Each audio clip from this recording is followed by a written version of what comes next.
আসসালামু আলাইকুম ভিউয়ার্স, সবাই কেমন আছেন? আশা করি সবাই ভালো আছেন। আজকে পুরনো একটি কাজ আবার নতুন করে নিয়ে আসলাম, সেটি হচ্ছে পোকো এক্স 2। হঠাৎ করে আপডেট হয়ে যাওয়ার কারণে ক্যামেরাটি আসছে না। আর এই সমস্যাটা অনেকেরই হচ্ছে, আপনারা জানেন যে Poco x 2, Poco X3 Pro বিভিন্ন ধরনের সমস্যা দেখা দিচ্ছে। এর মধ্যে পোকো এক্স 2 হচ্ছে এমন একটি কমন সমস্যা দেয়, যেটি ফোনটি হঠাৎ করে আপডেট হওয়ার পরে ক্যামেরাটি চলে যায় এবং এরপর কিছুদিন পরে হয়তো ক্যামেরা সঙ্গে সঙ্গে আবার টাচও কাজ করে না। তো এই ফোনটি একদমই রানিং ফোন, আপনারা দেখতেই পেলেন। এই ফোনটিতে ক্যামেরা প্রবলেম, ক্যামেরাটি আসে না। তো ফোনটি আমি রিপেয়ার করব, ইনশাল্লাহ হয়ে যাবে। আপনারা একটু ধৈর্য সহকারে এই বিষয়টি দেখুন। তো ক্যামেরা প্রবলেম যদি হয়, সেক্ষেত্রে আমরা সিপিইউ রিবোলিংয়ের মাধ্যমে এটি পার্মানেন্টভাবে ফিক্স করে থাকি।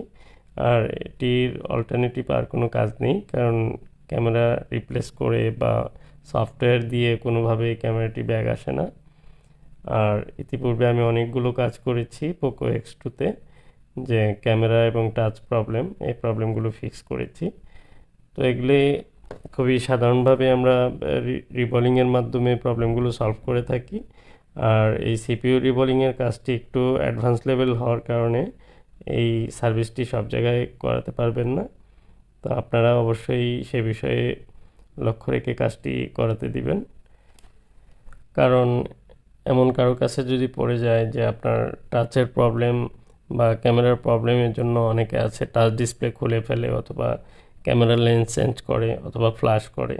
তো এভাবে কোনোভাবেই এই প্রবলেমগুলো কিন্তু ফিক্স হয় না। এটি অ্যাকচুয়ালি সিপিইউ থেকে প্রবলেম হয়, সিপিইউটি রিবোলিংয়ের মাধ্যমে পার্মানেন্টলি এটির সমাধান পাওয়া যায় এবং কি পরবর্তীতে টাচের যে প্রবলেমটি সেটিও আর ব্যাক আসবে না এবং অন্য সব ধরনের প্রবলেম থেকে আর কি মুক্তি পাওয়া যায়।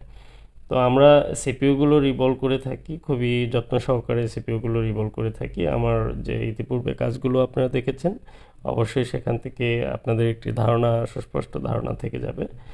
তো আশা করি যারা ভিডিওটি আজকে নতুন দেখছেন তারা অবশ্যই চ্যানেলটি সাবস্ক্রাইব করে রাখবেন। বিভিন্ন ধরনের যে কাজের অভিজ্ঞতাগুলো, সেগুলো আমি আমার এই ইউটিউব চ্যানেলে শেয়ার করে থাকি এবং আমার ফেসবুক পেজের মাধ্যমে আমি শেয়ার করে থাকি আপনাদের সঙ্গে। অবশ্যই ভিডিওগুলো ভালো লাগলে লাইক করবেন এবং কোনো মতামত থাকলে অবশ্যই কমেন্টে জানাবেন। মোবাইল রিপেয়ারিংয়ের জন্য যে সিপিইউ লেভেলের কাজগুলো আমরা করে থাকি অ্যাভেলেবল, সিপিইউর বিভিন্ন ধরনের সমস্যা যখন আমরা পাই, সেগুলোকে রিবোলিংয়ের মাধ্যমে আমরা ফিক্স করে থাকি। আর এই সিপিইউ লেভেলের কাজগুলো একটু অ্যাডভান্স লেভেলের কাজ, সে কারণে অবশ্যই সতর্ক থেকে আপনারা এই কাজগুলো করবেন।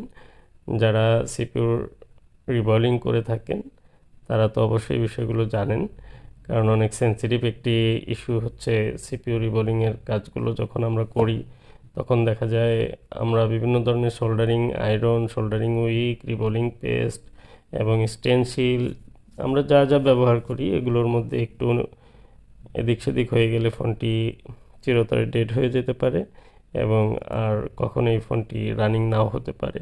সেজন্য অবশ্যই সিপিইউ রিবোলিং যারা অ্যাভেলেবল করে থাকেন তাদের দিয়ে আপনারা এই সার্ভিসগুলো করাবেন এবং কি যারা এই বিষয়ে অনেক দক্ষ তাদের দিয়ে করানোটাই উচিত। আর যারা টেকনিশিয়ান ভাই আছেন, যারা সিপিইউ রিবোলিংয়ের কাজ করছেন, তো তারা অবশ্যই এই বিষয়গুলো তো জানেনই। তো আপনারা অনেক যত্ন সহকারে কাজগুলো করার চেষ্টা করবেন। বিশেষ করে যখন একটা সিপিইউ রিবল করা হয়, তখন অবশ্যই আপনার সোল্ডারিং আয়রনের ব্যাপারটি লক্ষ্য রাখবেন। আর কোনো ধরনের স্ক্র্যাচ যেন আইসিতে না পড়ে, সেদিকে লক্ষ্য রেখে কাজ করা উচিত। টেম্পারেচার নিয়ন্ত্রণে রেখে কাজ করতে হবে।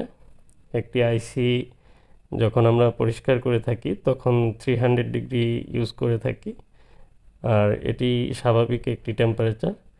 300-এর উপরে গিয়ে 320 অথবা 350 দিয়েও করা যায়, বাট 300-এর নিচে হলেও সমস্যা নেই।